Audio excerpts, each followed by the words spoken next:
ছুড়িয়ে বল করতে পারবে। Doctor B.R.. Ambedkar স্মরণে 16 দলীয় টি-20 knockout cricket tournament MLA cup 2026 অনুষ্ঠিত হচ্ছে। আজ প্রথম রাউন্ডের তৃতীয় দিনে দ্বিতীয়ার্ধের খেলা। আজ প্রথমার্ধে ব্যাটিং করেছেন আরবি একাদশ রাজারহাটের খেলোয়াড় বন্ধুরা।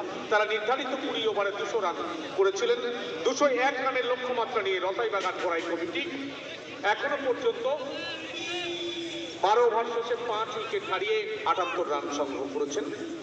অনেকটাই পথ তাদেরকে যেতে হবে। উল্টাই দিল রে।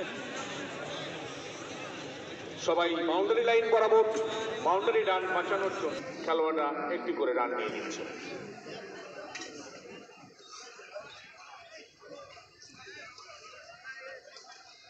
বোলিং চিরঞ্জিত বিশ্বাস, ব্যাটিং লেফটি তার